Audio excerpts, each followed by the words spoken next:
आज का ये एपिसोड शुरू करने से पहले एक छोटी सी बात। क्या आप भी अपना पॉडकास्ट बनाने की सोच रहे हैं? तो एंकर ट्राई कीजिए। ये पॉडकास्ट बनाने का सबसे आसान तरीका है। नंबर एक, ये फ्री है। नंबर दो, इसमें कई सारे ऐसे टूल्स हैं जो आपको अपने फोन और कंप्यूटर पर रिकॉर्ड और एडिट करने की फैसिलिटी देते हैं। नंबर तीन, आप अपने पॉडकास्ट को डिस्ट्रीब्यूट भी कर सकते हैं, जिससे इसे स्पॉटिफाई और दूसरे प्लेटफॉर्म पर सुना जा सके।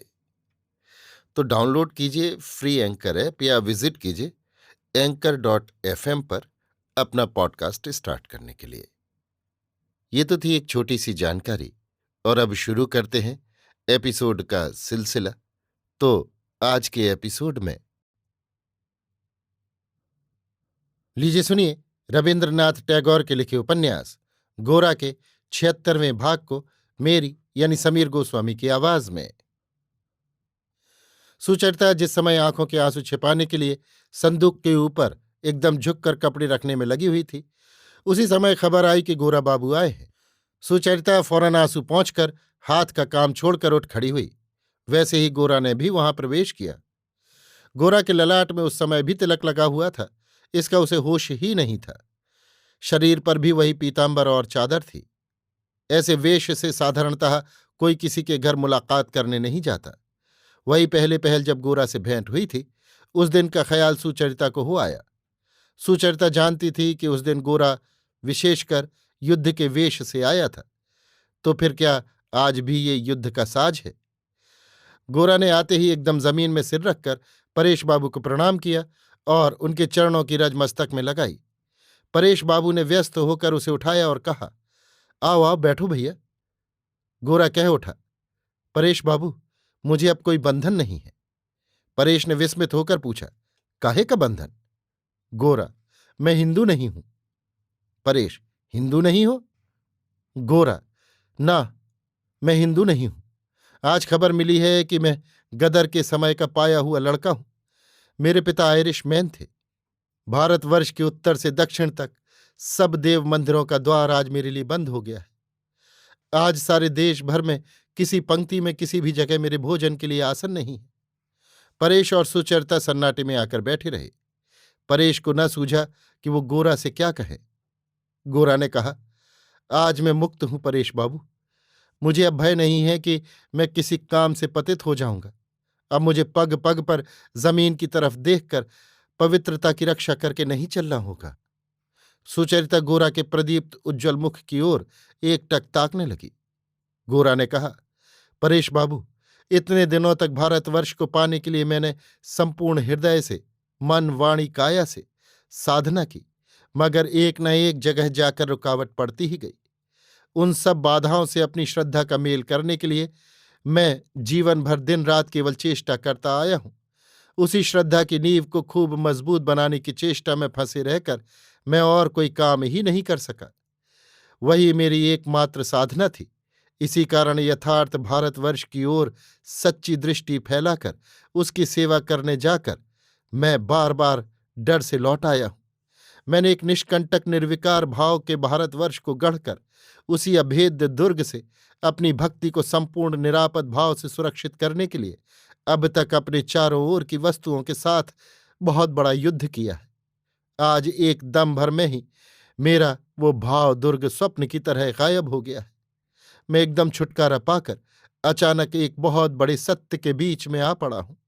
समग्र भारतवर्ष का भला बुरा सुख दुख ज्ञान अज्ञान एकदम बिल्कुल मेरे हृदय के निकट आकर पहुंच गया है। आज मैं वास्तव में उसकी सेवा का अधिकारी हो गया हूं। यथार्थ कर्म क्षेत्र मेरे सामने आकर उपस्थित हुआ है। वो मेरे मन के भीतर कल्पनामय क्षेत्र नहीं है। वो इन बाहर के करोड़ों मनुष्यों के यथार्थ कल्याण का क्षेत्र है। गोरा की इस नवलब्ध अनुभूति के प्रबल उत्साह का वेग परेश बाबू को भी जैसे हिलाने लगा। उनसे बैठे नहीं रह गया। वो कुर्सी छोड़कर उठ खड़े हुए। गोरा ने कहा, मेरी बातें क्या आपकी समझ में ठीक ठीक आ रही हैं? मैं दिन रात जो कुछ होना चाहता था मगर हो नहीं पाता था, वही मैं आज आप ही से हो गया हूं। मैं आज भारतीय हूं। मेरे हृदय में आज हिंदू मुसलमान ईसाई आदि के किसी समाज से कोई विरोध विद्वेष नहीं है। आज इस भारत की सभी जातियां मेरी जाति हैं, सभी का अन्न मेरा है। किसी से रोटी बेटी का संबंध करने में मुझे कोई संकोच नहीं है। देखिए, मैं बंगाल के अनेक जिलों में घूमा हूं, खूब नीच जाति की बस्ती में जाकर उनका अतिथि भी हुआ हूं। ये न समझिएगा कि मैंने केवल शहर की सभाओं में व्याख्यान भर दिए हैं, किंतु कभी किसी जाति के लोगों के पास जाकर बैठ नहीं सका। अब तक अपने साथ ही साथ एक अदृश्य व्यवधान लेकर घूमा हूं, किसी तरह उसे लांघ नहीं सका। उसके कारण मेरे मन के भीतर एक बहुत बड़ी शून्यता थी। उस शून्यता को विविध उपायों से अस्वीकार करने की ही मैंने चेष्टा की है। उस शून्यता के ऊपर तरह तरह के कारुकार्य करके उसी को और भी विशेष रूप से सुंदर बना डालने की ही कोशिश करता आया हूं। कारण, मैं भारतवर्ष को प्राणों से भी बढ़कर प्यार करता हूं। मैं उसे जिस अंश में देख पाता था, उस अंश के किसी स्थल पर कुछ भी अभियोग का अवकाश बिल्कुल ही देख या सह नहीं सकता था। आज उस सारे कारुकार्य के बनाने की वृथा चेष्टा से छुटकारा पाकर मुझे बड़ा आराम मिला है परेश बाबू। परेश ने कहा, सत्य को जब हम पाते हैं तब वो अपने संपूर्ण अभाव और अपूर्णता के रहते भी हमारी आत्मा को तृप्ति देता है। तब उसे मिथ्या उपकरण के द्वारा सजाने की इच्छा ही नहीं होती। गोरा ने कहा, देखिए परेश बाबू, कल रात को मैंने विधाता से प्रार्थना की थी कि आज सवेरे मैं नवीन जीवन प्राप्त करूं। लड़कपन के इतने दिनों तक जो कुछ मिथ्या, जो कुछ अपवित्रता मुझे ढके या घेरे हुए थी, वो आज सब क्षय हो गई है और मैंने नया जन्म पाया है। मैं ठीक कल्पना की सामग्री मांग रहा था, मगर ईश्वर ने मेरे उस प्रार्थना को नहीं सुना। उन्होंने अपना सत्य अकस्मात एकदम मेरे हाथ में ला देकर मुझे विस्मित कर दिया है। मैंने स्वप्न में भी नहीं सोचा था कि वो इस तरह मेरी अपवित्रता को मिटा देंगे। आज मैं ऐसा पवित्र हो उठा हूं कि अब चंडाल के घर में भी मुझे अपवित्र होने का भय नहीं रहा। परेश बाबू, आज प्रातःकाल संपूर्ण अनावृत चित्त को लेकर मैं भारतवर्ष की गोद में आ बैठा हूं।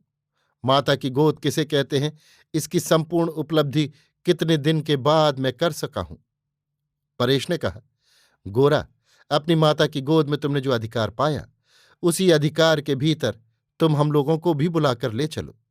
गोरा ने कहा, आप जानते हैं आज मुक्ति पाकर पहले ही आपके पास क्यों आया हूं?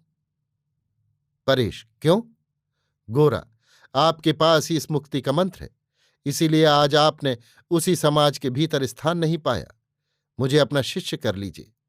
आप आज मुझे उन्हीं देवता का मंत्र दीजिए जो हिंदू, मुसलमान, ईसाई, ब्राह्म आदि सभी के मंदिर का द्वार किसी जाति के लिए, किसी व्यक्ति के लिए कभी बंद नहीं होने देता, जो केवल हिंदुओं के ही देवता नहीं है, पूरे भारतवर्ष भर के देवता हैं। परेश बाबू के मुखमंडल पर भक्ति के गहरे माधुर्य से स्निग्ध झलक दौड़ गई। वो आंखें नीची करके चुपचाप खड़े रहे। इतनी देर के बाद गोरा ने सुचरिता की ओर फिर कर देखा। सुचरिता अपनी कुर्सी पर स्तब्ध होकर बैठी हुई थी। गोरा ने हंसकर कहा, सुचरिता, अब मैं तुम्हारा गुरु नहीं हूं। मैं ये कहकर तुम्हारे आगे प्रार्थना करता हूं कि तुम मेरा हाथ पकड़कर मुझे अपने गुरुदेव के पास ले चलो। ये कहकर गोरा सुचरिता की ओर अपना दाहिना हाथ बढ़ाकर अग्रसर हुआ। सुचरिता ने कुर्सी पर से उठकर गोरा के हाथ में अपना हाथ दे दिया।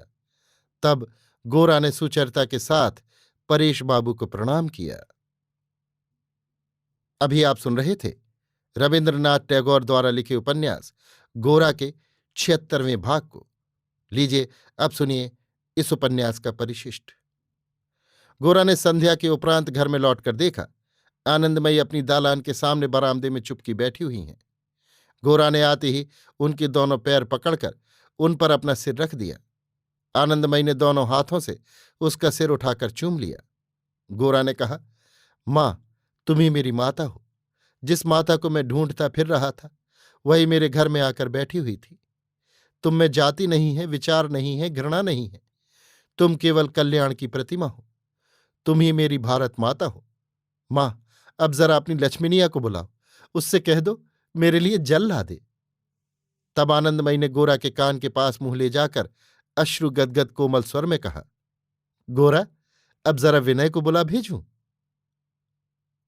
अभी आप सुन रहे थे रविन्द्रनाथ टैगोर के लिखे उपन्यास गोरा को मेरी यानी समीर गोस्वामी की आवाज में। ये उपन्यास अब यहीं समाप्त होता है।